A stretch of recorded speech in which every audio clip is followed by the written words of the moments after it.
It's time to go back home. Take off and leave me alone, alright. Just go back home. It's time to leave me late. Walk on, or won't you fade away? And let this poor boy lay.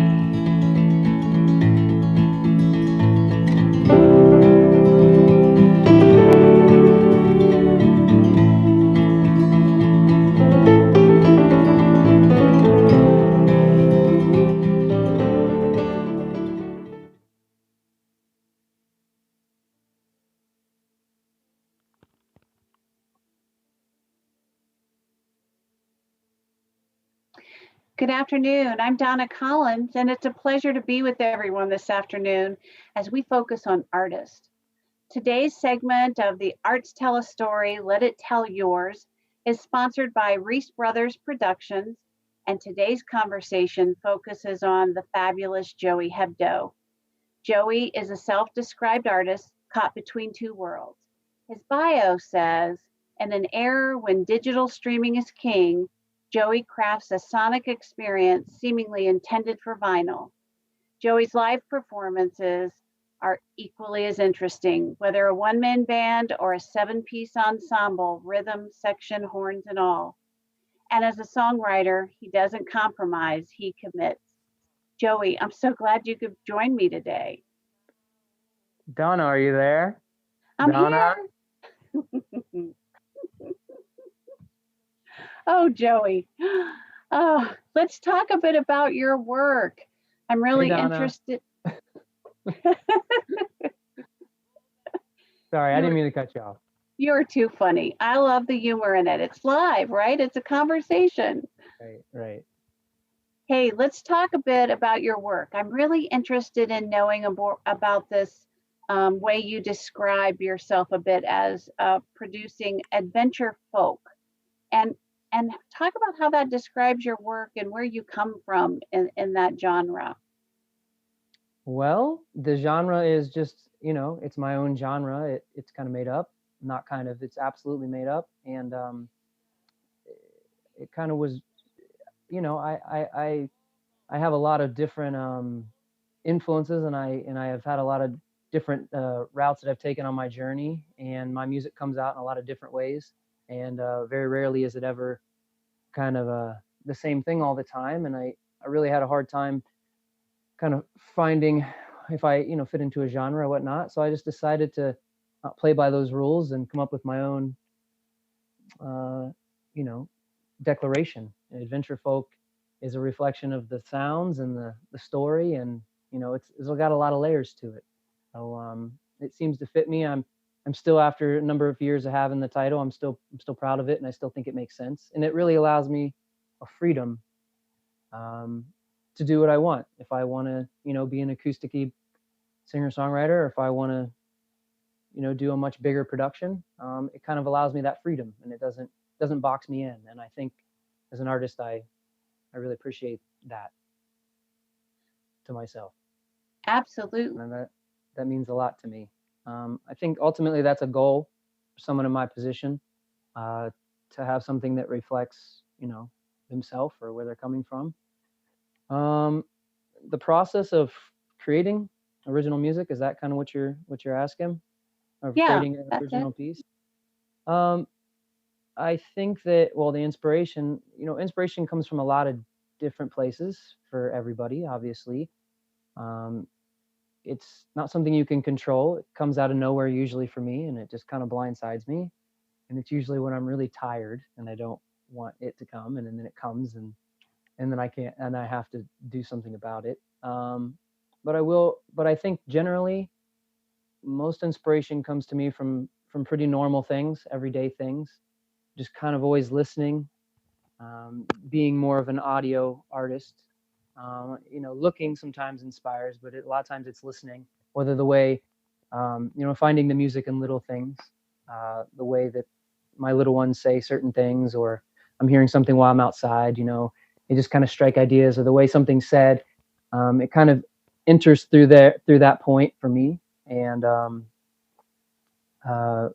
you know, but I will say that I think in times of tension, in times of struggle, I wouldn't say like arguing, but I would just say where there's opposing forces, I think that I tend to be a bit more inspired and a bit more productive, getting those inspirations down and capturing them, because it's kind of like catching fireflies. I mean, you know it's a you got to be agile with it.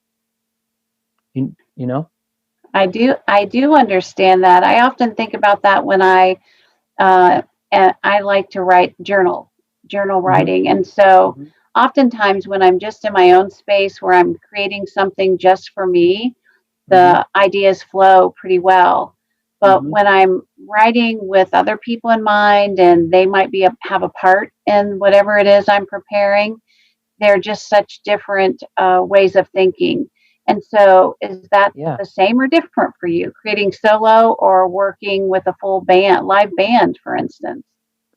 Well, I would say that a a band in essence, usually more players is almost an extension of myself. And usually when you have a group like that, in my situation, they're trying to take what I already have, or the idea that I have, and help nurture it. So it's not necessarily that I'm attempting to make them happy, or kind of get something, you know, that appeals to them, because ultimately they wouldn't be there.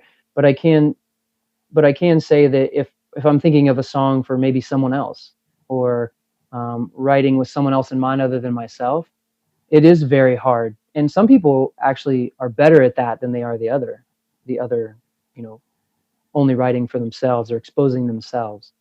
Um, but I would say I'm similar to you in that fact that when it comes to just something that I feel or I internalize, it just comes out much easier. But I have tried from time to time to, think about other individuals that I know or not know, or groups, and perhaps write something kind of for them. Never saying, "Here you go, I wrote something for you," but Right. I try to just you know explore that a little bit, but not very often, because I think it's a very personal thing for me, the creation. I I almost, unless I'm co-writing with somebody, which is a rare thing, I have to be by myself. I can't focus if I'm not, and I can't open up. So, I'm not yeah. surprised to hear you say that. Mhm. Um, Not at all. But that sort of leads me into my next question about what current projects you're working on. And as you tell us about that, I'm curious to know if the COVID-19 pandemic has impacted your creativity at all. Well, I will say that I always have projects going on. I have some things that have, that happen, and they're not the focus, but they're just kind of waiting in the wing, and they just kind of have to wait for their time to step forward. So I do have those types of things. I've been working on a lot of solo original music more often in the past year, because I'm on my own a lot more. I don't have as much freedom currently to go around and pair up with other people and do things. So that's coming out. I have worked on. I, I play a lot more live things these days, so I've added numerous cover songs to my repertoire, things that I really want to learn. So that's fun for me, because I get to look inside other individuals. And I'm constantly always doing that. I'm always exploring other places and other things that I kind of neglect for a while, and then I go back to them and try to beef them up a little bit if I can, just for my own sake, because I think my attention needs it.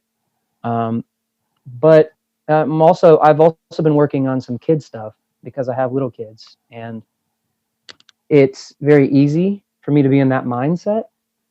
And I think that having songs that I can share with them, instead of them just hearing me singing, random songs that I'm into, which is fine, but having songs that I can connect with them on is pretty important to me, and it's allowed me a lot of freedoms. So, I mean, I would consider that maybe a project, something that I hope to to get out to the world in the future, finish up some kid stuff, which is crazy to hear myself say, because I'm not, the biggest fan of a lot of kid stuff. Um, but I will say COVID has affected things in an interesting way. Like I said before, the tension that's kind of there. The first few weeks of this shutdown, I was pretty inspired, in a weird way. But I felt that tension and I felt the anxiety that was there, and I did end up getting a lot of things completed and things that I wanted to finish up, which was really nice. So I felt productive and I felt on top of it. And then it had its lulls. I think I'm coming back out of a lull, but I kind of got pretty useless there for a while, in my own regards, as far as productivity and creativity and music sense. But so it's definitely done what I thought it would do. It kind of took me for a ride a little bit, because feeling Yeah. strong this day. I'm feeling strong over here this day, and Well, you're a dad and you got those yeah, two beautiful little girls at your house. So yeah, I'm sure there's never really a lull in anything yeah. creativity, running around, picking up toys, No, playing games. well, the creation and the art is a very self, unless I'm sharing it with them, it's a very self-involved process for me. Right. Maybe there's a way to evolve past that, but it's a very self-involved process. Um, and so that time doesn't really exist, so I kind of have to make the best of what I can, when I can. Um, Right. but yeah, no, that my lulls are much higher than they ever could be. You know what I mean? My kids are great. Thank you. Yeah. So, Joey, I visited your website last week, been there before, obviously. Um, and so, for those who are listening, it's hebdomusic.com, just like Mhm. it sounds, HEBDO music.com. Well, you have some great selections of music on there. Thank you for that, for just allowing us to hear your music. That's generous. Two of Thank my you. favorites are Rumors and Go Back Home. I love those. And Thank when you. I've seen you play live, there are always lots of crowd favorites.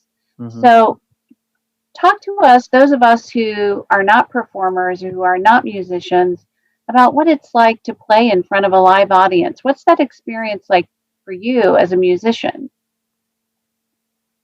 Um, it can be very raw. It can be very personable. It depends on the setting.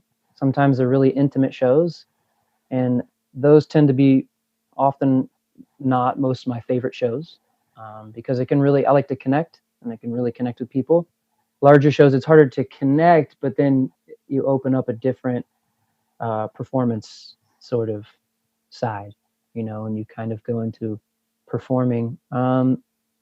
It's it's a pretty amazing existence that I get to have, performing music and things that I enjoy, and especially in front of people, and sharing in that energy and that excitement and that enthusiasm and that passion with so many people. Um, I'm by no means ungrateful for what I get to do, but I can't really. It's hard to explain, but it's a really high high, um, and and it holds you up.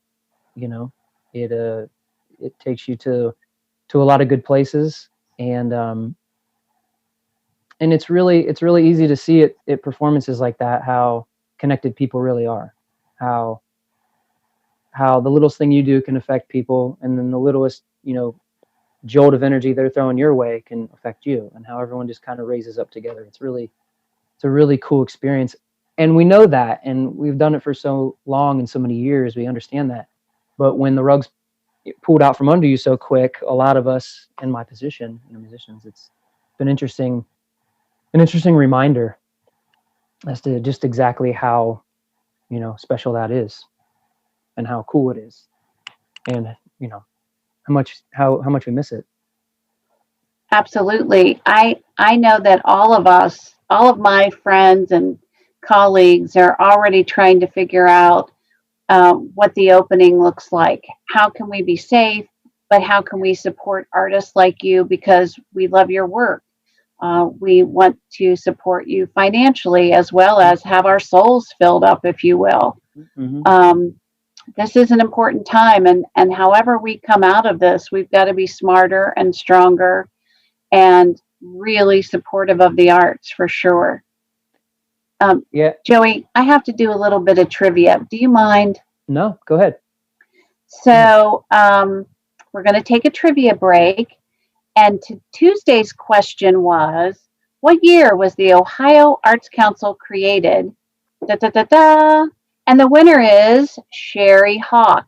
Of course, Sherry Hawk knew that the Ohio Arts Council was created in 1965. Congratulations, Sherry. Wow. The Reese Brothers are going to give you a $25 gift certificate to Luck's Bagel Shop.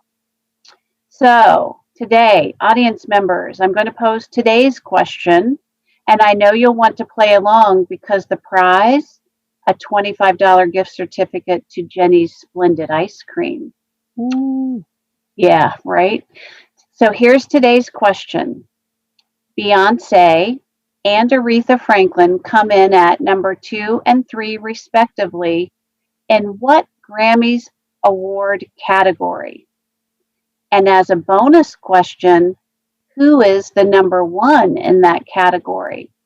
So know this, Jim and Michael Reese, the Reese brother, well, let me get their name right. Michael and Jim at Reese Brothers Productions are monitoring Facebook and will let us know who the winner is when you tune in next Tuesday when I have the honor of hosting an interview with documentary filmmaker Dante Woods Spikes. You'll get to learn then if you won today. So, Joey, we'll have to track Sherry down when everything's back open and she can take us to the bagel shop. Okay. Yeah, we're for it. Yeah. That sounds great. Yeah. Hey, to answer your question earlier, I think the answer on the other side of this is to start small. You know, I think that's the best thing we can do with people in my position. You know, just let's, everyone that is looking to participate and be a part of the arts, I think specifically music, I don't know if it would work. I haven't thought it out working for other mediums necessarily, but I think that making and creating small intimate events, I know that's not necessarily the mentality when you have free reign of the world and the community and things like that, but I do think it'll allow us a chance to connect, to really reconnect with each other, in some ways that maybe we didn't get to when events were getting a little larger, things like that, which they can eventually. I think that'd be fine, but I think it's a good excuse and a good chance to start small again and do intimate, for example, house shows or little community things with just however many people you want to be there, not dozens even.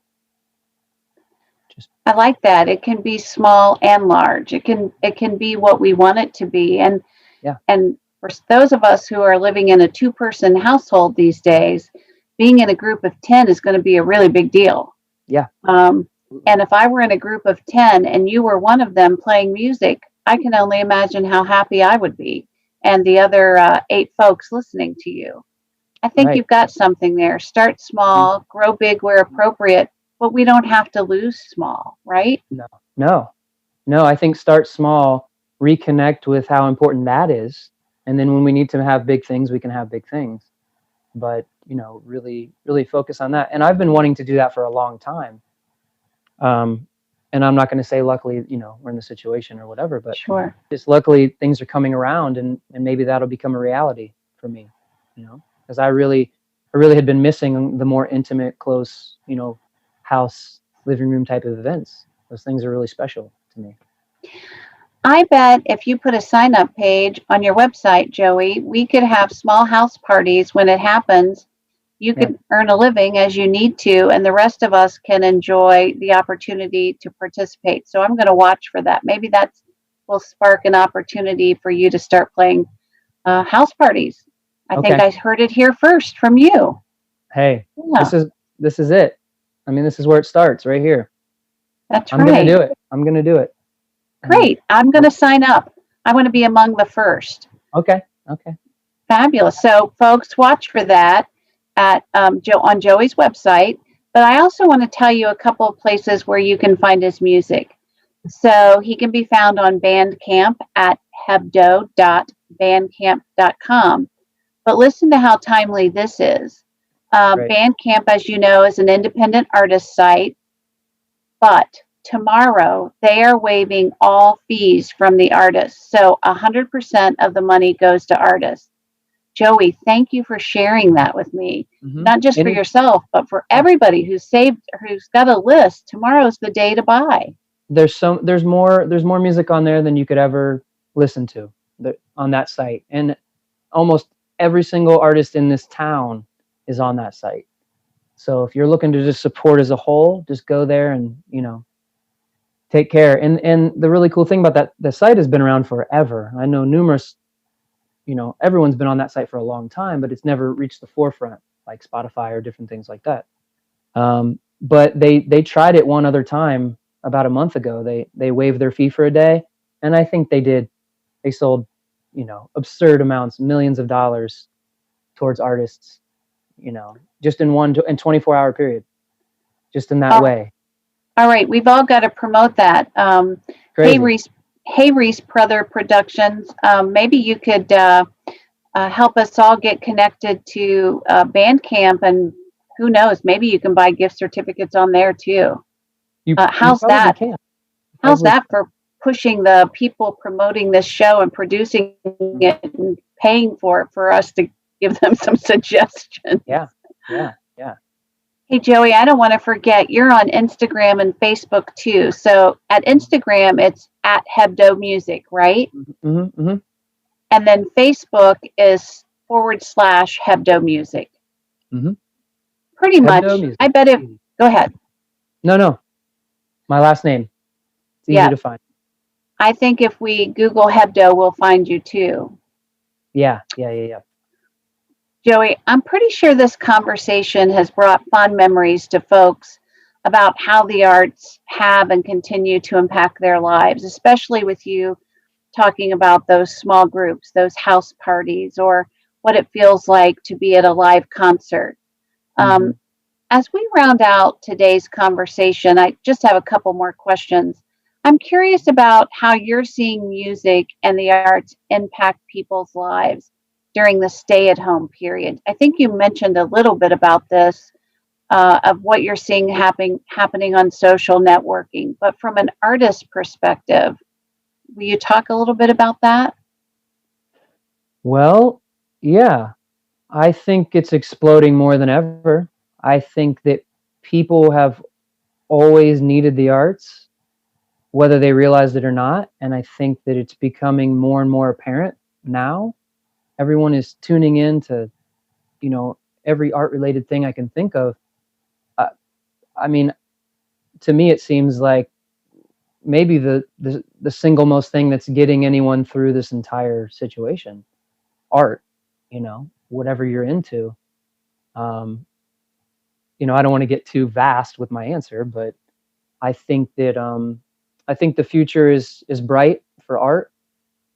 I'm hoping so, obviously, because it as a collective thing, it's life for so many of us.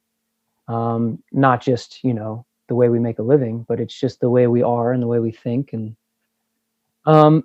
but I think it's also kind of allowed people that aren't as involved in the art community to hone their focus and see, oh wow, yeah, I didn't realize, oh yeah, oh wow, I can't have this, this isn't this is all art, it's all encompassing.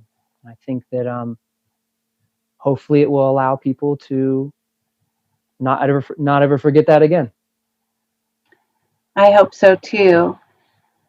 Well, I can't close out without asking you about how Sarah and the girls are, your lovely wife and your two little girls. Yeah. And I'm curious to know, how is staying at home with all four of you in the house, Sarah trying to teach, the children trying to take probably every second of your time? I'm curious. It's been pretty great. It's a lot of close time. It's a lot of together time. The kids are loving it. They're getting a lot of attention and a lot more, well, a lot more attention than they normally could ever. I didn't realize they could have anymore. So they're getting everything. It's it's been tough with Sarah being a teacher. Her needing that space and that time, and me trying to just herd the kids to a certain area and get them out of here. I take care of the kids all day during the day usually, so there's some things that aren't necessarily a hurdle to get over. I'm kind of used to being around them and with them so much. Actually, this interview is one of the longest times I've not been around them in months, which is awesome. Thank you for that. But but the only difference is we have nowhere we can go to except for nature. We don't, which is fine. It's great, except for when there's rain. But we can't run to Coast High, and we can't run to different places that we wish we could. But those are small complaints. Those aren't. But with two creative parents and kids that are very opinionated and have amazing brains, and they're very creative as well. There's a lot of emotion and there's a lot of opinions going around. So that can make the house feel smaller than it is sometimes. Um, but overall, I can't complain. Everyone's good, and they say hi. Oh, thank you. Give them hugs for me. You're the only one who can these days. Yeah, I'll hug them All again. right. Thanks. Hey, I need to read the trivia question again. Maybe I Okay, didn't read it well because we're not getting as many folks to answer as we thought. okay, So here it is.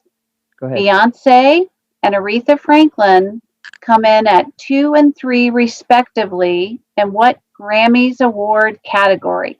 So don't think about the number 2 and the number 3. Just think about which Grammys award category have they both won in. And if you figure that out, you're sure to know who is the number one artist in that category. So, Joey, is there anything else you want to share with our audience before I close this out? I don't think so. Ah, Um, okay, fair I just enough. I don't think so. I mean, I was interested in maybe playing a song on the way out, if you think it's okay to do. Well, we would love that. So let me give some thanks to our folks who are engaged with us today. So thank you, Joey, for joining us. And I'm excited now. I want to run through the rest of these remarks so we can hear you play. But Oh, okay. uh, I want to thank the Reese Brothers Productions for inviting me to interview Joey. And special thanks to Nikki at Nicolette Cinematographics for her help in making the magic with today's technology. And I'll want to congratulate today's trivia winner, who will be announced next Tuesday. And until next time, I'm Donna Collins, and I'll see you here on Tuesday for another segment of Arts Tell a Story, Let It Tell Yours, featuring Columbus area artist Dante Woods Spikes. You won't want to miss it, I promise. So let's sit back as we close out this session with music by the one and only Joey Hebdo. Thank you, Donna. Thank you, Thanks, Nikki. Joey. This one's for you, Donna. Thank you. This goes out to all the folks in the grocery stores. It's time to go back home. Take off and leave me alone, alright. Just go back home. It's time to leave me be. Sidestepping, you're too blind to see it's all wrong. Leave me be. Can't you see I don't need another mouth to feed? I can hardly handle rolling up my own dress sleeves. I know I have read about your kind somewhere. Scoop me up and make me roll your dough. Rock your chair, you know it's not fair. It's time to go back home. Take off and leave me alone, alright. Just go back home. It's time to leave me be. Sidestepping, you're too blind to see it's all wrong. Leave me be. It's time to leave me lay. Walk on. Why won't you fade away and let this poor boy lay? Thank y'all. Woo! Yes. See you at a living room near you. Yes, sir.